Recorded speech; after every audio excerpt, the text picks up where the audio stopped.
bimbingan konseling itu harus mengikuti perubahan-perubahan gitu ya.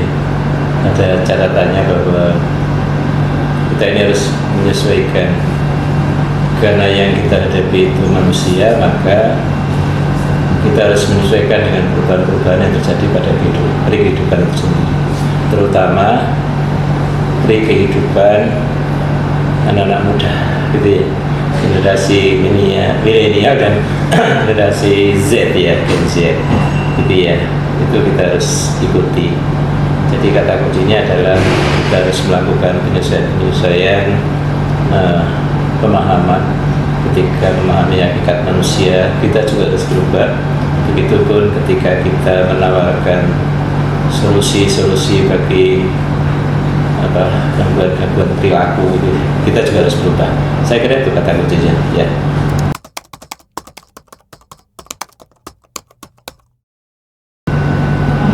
Kita harus berpikir positif ya. Kita harus berpikir positif. Banyak orang mengatakan bahwa ada banyak tantangan, itu sepertinya sesuatu yang negatif. Tapi sebetulnya yang terjadi adalah sebuah peristiwa transformasi kehidupan. Maksudnya kita harus mengikuti perubahan-perubahan itu. Jadi tantangan yang orang mungkin katakan itu negatif, tapi yang terjadi sebetulnya itu hanyalah sesuatu peristiwa yang normal saja, dan yang kata kuncinya kita harus mampu untuk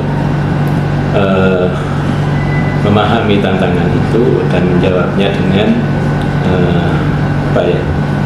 dengan strategi, cara-cara, dengan mindset yang baru sesuai dengan tantangan-tantangan yang terjadi itu. Saya kira itu Mbak ya.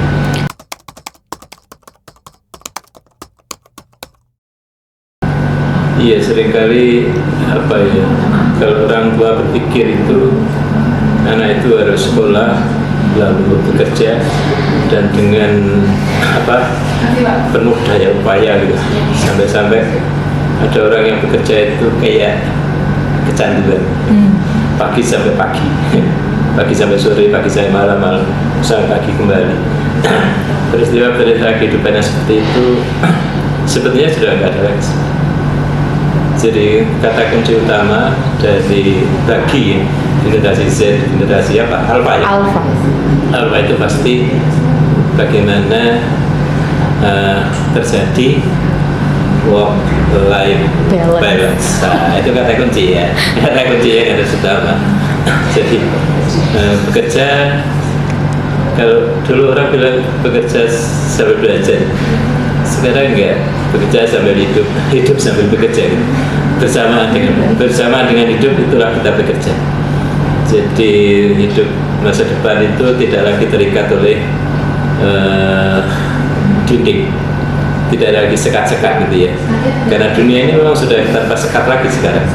Apa yang bisa ditutup sekarang ada. Jadi ketika kita ada di sini, mungkin kita sebetulnya bekerja di Amerika, mungkin kita bekerja di Australia, barangkali begitu. Ya sudah banyak ya. Jadi anak-anak muda yang luar biasa. Dia sepertinya di rumah saja, dia sepertinya hanya menjalankan ibadah rutin ke tempat ibadahnya. Tapi kenapa dia kaya raya? Gitu ya.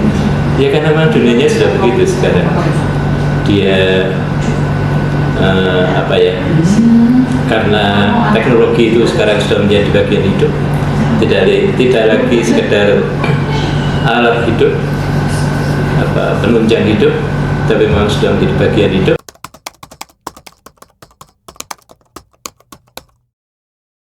Pesan saya sebagai generasi old generasi old untuk anak-anak muda yang adalah generasi milenial yang menghadapi generasi Z dan Alpha, tentu saja apa yang menjadi bagian kompetensi yang telah kalian kuasai sekarang harus selalu diupdate, gitu ya, harus selalu diupdate, sesuaikan dengan kebutuhan-kebutuhan yang menjadi bagian hidup anak-anak generasi Z dan generasi Alpha. Kita tidak lagi harus bertahan dengan yang lama, tetapi kita harus mengikuti tren. Tapi catatannya adalah sebagai orang tua ya, pesannya adalah jangan lupa hidup ini harus dilandasi dengan etika gitu ya. Segala hal yang ke depan baik, kenapa tidak? Jadi teknologi itu teknologi itu mati, dia menjadi hidup bergantung pada kalian, pada anak-anak muda, pada generasi penerus calon konselor. Jadi kalian harus mampu menggunakan teknologi itu untuk kemaslahatan umat, kemaslahatan konseli yang kita layani. Saya kira itu yang terpenting, jangan lupa itu.